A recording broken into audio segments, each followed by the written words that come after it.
Alrighty guys, first thing you want to do before we continue here, I actually forgot to mention in the duration of the video, is press your tab. Well then, that's not a great start to the video. Anyway, what we're going to do is we're going to press the tab key to open up our console menu here. If you press tab twice, it'll bring up a huge black console for you to type into, and we want to type in STAT space FPS. What that's going to do is give you this little FPS slash latency counter up here at the top so you can tweak your settings and see what kind of optimal FPS you can get while playing this game. Granted, it's not going to be as high as you see here when you're out in the open world and doing combat, but it is nice to get that good little FPS while you're in your base, you know, derping around, looking at your Carnotaurs, your Triceratopses, and, you know, getting hugs from little Ankylosauruses here, and, you know, of course, collecting your poop, because everybody needs to collect their poop.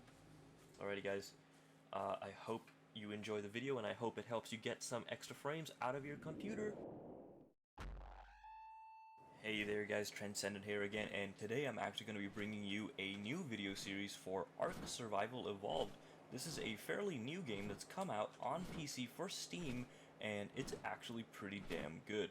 You get to survive on an island with dinosaurs, yay! Now, as fun and fantastic as that sounds, one big crippling thing for this game is that it's very, very heavy on your PC right now. Very hard to get a good frame rate, even with my computer, which isn't the best, but it's still pretty good. Looks like I'm pulling around 28 to 30 frames per second while recording. Now that's not that great, but I'm here to show you guys how to optimize that frame rate so you can get it as high as possible. Now, the first thing you want to do is actually go to your Steam library and launch the game directly from the library itself. What that's going to let you do is select multiple different modes to launch the game in.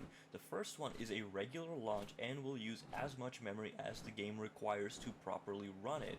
And then you'll get a few more options as well. The first one is the one I like to play with, is low memory.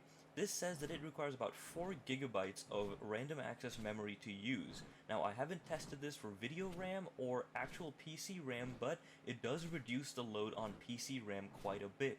Usually while playing on regular settings, I'm using about 10 gigabytes of my RAM, whereas if I run it on low memory, it ends up using only about 6. So it's 4 gigabytes less than usual. I believe that's what it means. And it does significantly improve your performance.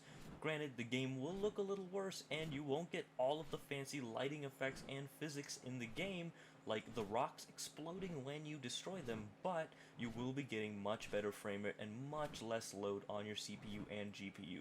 That is what we like.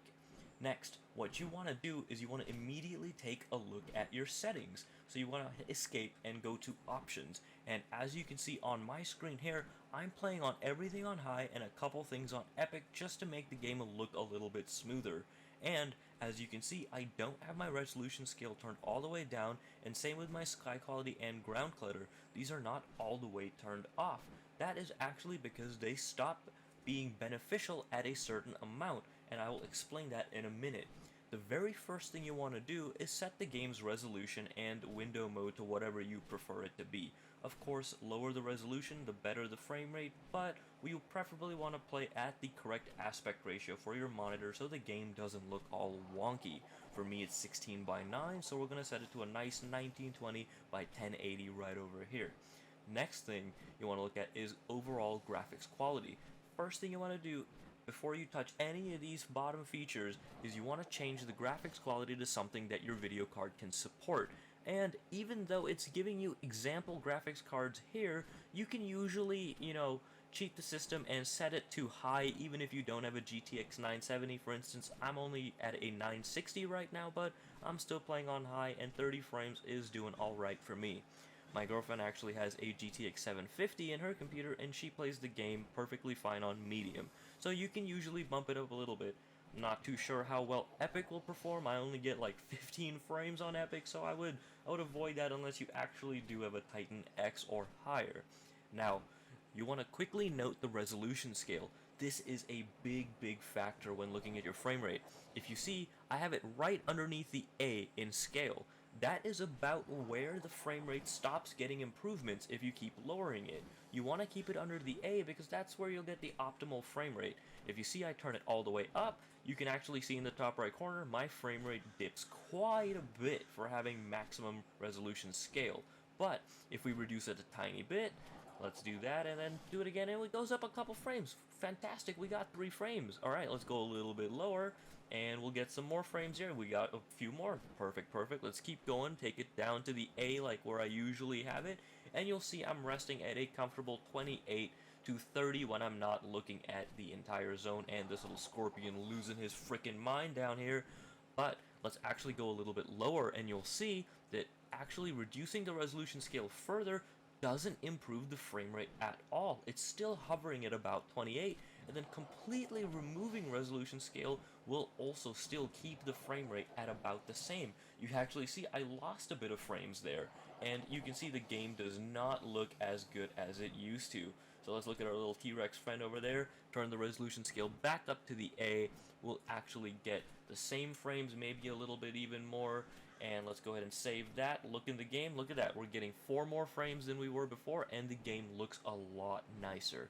Now let's go back into the settings, and you usually can safely keep world tile buffers all the way down to textures at whatever your overall graphics quality was set to, because they don't really make too big of a difference. If you did want to get that extra frame or two out of your FPS, you do want to reduce tile buffers, maybe to medium. I like to keep it at high all the time. It helps with the loading and the lag when switching from hex to hex. View distance is a big deal when it comes to frame rate. I personally much rather see things from far away than, you know, have a T-Rex pop in on me 5 meters away, roar, and then eat me alive. I'll sacrifice a bit of frames to keep that on high so I can see things quite a bit away. Do not want to fly in the direction of a Spinosaurus or anything like that. Now, anti-aliasing and post-processing, reducing those will give you a couple more frames here and there, but they won't make as big of a difference as the resolution scale does in reducing it down to that A. I like to keep these high because it does give you the nice curves, gives the dinosaurs good proportions, and doesn't make them look like polygons with legs. I really like to keep the realism in the game, you know, at a good level so it feels like I'm actually in the world and surviving. It's a very fun experience. Now, general shadows and terrain shadows are actually very heavily dependent on the video card you have. I would look up the specifications of the video card in your computer so you can see what kind of shaders are supported with your video card. If you're looking at a 1.0 or 2.0 shader driver installed on your video card, you probably want to set these to low or medium, but if you've got shader 3.0 and a little bit higher drivers, you can safely set these to high. It's just going to give you these nice little shading effects that you see under the dinosaurs. You can see my pterodons casting a nice shadow on that thatch roof over there. It's kind of nice to see. It does make the game look a lot more dynamic and pretty, so it's nice to have. You can safely play the game at 30, it's not too well optimized, you can't really get to 60 in the open world without having, you know, a monstrous computer, but we're just here to get as much performance as we can with the PCs that are given to us. Now, textures controls every single texture in the game, so just take a look at what happens when I set this to low. Our frame rate doesn't really improve that much, and everything just gets a little blurry. And you can actually see that my frame rate starts to dip when I look around. That's just because it's loading it in right now, but it doesn't really improve frame rate that much at all. We're actually getting the same, if not even lower frame rate. So you can go ahead and safely set those textures to high or medium depending on your video card. Definitely don't want to set it to epic, although the game looks fantastic. You don't really want, you know, fantastic looking frames when you can only see them at 2 frames a second. Now, the next thing we want to take a look at is the sky and ground clutter bars over here. Ground clutter just improves the amount of things you see on the ground. It's not important things, it's just random nonsense, like shells or pebbles that you can't pick up, maybe some twigs here and there when you're walking around the world. It's nice in the long run, but if your computer is really getting bogged down, you don't want to worry about it. If we set the ground clutter all the way up, you can see the frame rate isn't too affected by it, but if we start looking at places that do have a lot of ground clutter, the frame rate will start to dip. For instance, the beaches and the forest, they do get hurt a lot by the frame rate. Where I'm at right now, I'm usually getting 30 to 35 frames, and I'm only getting about 28 right now. We don't really like that, so I'm going to go ahead and set ground clutter back down. I usually like to put it around the sea, a little bit at the space point. That's a nice spot. Now, sky quality does improve your FPS quite a bit by reducing it. I like to keep it low because I don't really mind, you know, not having a pretty sky, this is kind of okay for me. But I do have it set a little bit high, and I do tweak with this just to see more clouds every now and then. Turning it up gives you a little bit nicer sky. It helps your frame rate a little bit, but it's not too big of a deal. Honestly, I've turned this down because it improves the lighting at nighttime sometimes. If you turn it down, you do see brighter at nighttime, and my server I'm currently playing on doesn't allow for gamma changes at night, so this is a nice way to, you know, bypass that and get a little bit of extra light at nighttime, because clouds do actually give you a little bit of shadow. Then, motion blur is just really your preference. It hinders frame rate when you turn around, so it's not preferable to have on. If you like it for whatever reason, you can enjoy throwing up in your bathroom after a 30-minute session of this game. By all means, it's up to you. Film grain. Don't know what that does. Haven't tested it out too much, but I've did like 30 minutes of testing. Didn't do anything. Didn't notice any FPS changes. Didn't notice what was going on, but I like to keep it off just because I don't like my GPU to have to do things that I can't even notice. It's just not fun for me. Next thing, the distant field ambient occlusion and screen space ambient occlusion. I'd keep these on because I haven't noticed too big of a frame rate change, and they're the things that actually give you this really, really nice shading and depth effect on these mountain ridges, on the dinosaurs, the walls, basically everything. Let's see, actually, if I can get off of this little dude and he'll run into my house. Let's look at this rock face and turn those bad boys off and see what happens. If you take a look, it becomes all light and just kind of pasty looking, and that's not very fun, you know? I didn't even gain too many frames for that, so let's go ahead and turn those back on because nobody likes pasty looking walls, and look at that.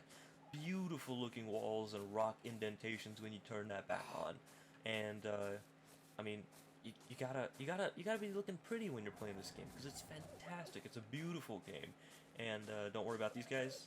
It's my little dodo pack. They take care of me. They protect the gate. Moving on, we're gonna look at high quality materials and subsurface scattering. High quality materials does give your frame rate a pretty large boost. I've seen on older video cards. I just replaced mine right now, and with the GTX 960, the 4GB version doesn't seem to be getting too much of a frame rate improvement with high quality materials. But if you do have a lower level video card, I would turn that off and restart your game, just because it'll basically make it so that certain wall faces and certain gatherable materials like little rocks on the ground won't have such a high quality on them. This helps because every time you leave a certain area and then come back to it, it'll actually respawn materials. Say I was to pick this little plant right here, you know, we go ahead and we snatch some of the narco berries for, you know, later drugs. Shh, don't tell anybody. And then we walk away, maybe go in the base, walk up north or south. When we come back, the bush will be back. And it, you know, you don't see them that often. You're just kind of there to gather them, and we don't really need them to be on really high materials, so it's not a big deal. Not too worried about it.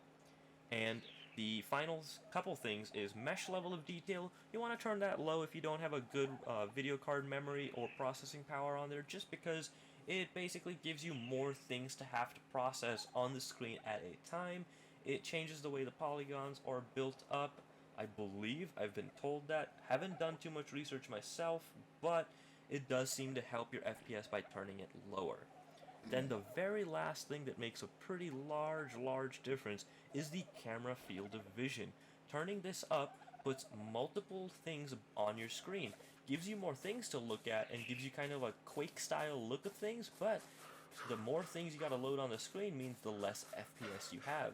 And although in a dinosaur game like this where you could be killed at any moment in time, you want high field of view, turning this lower on lower end GPUs will give you quite a big frame rate and performance boost.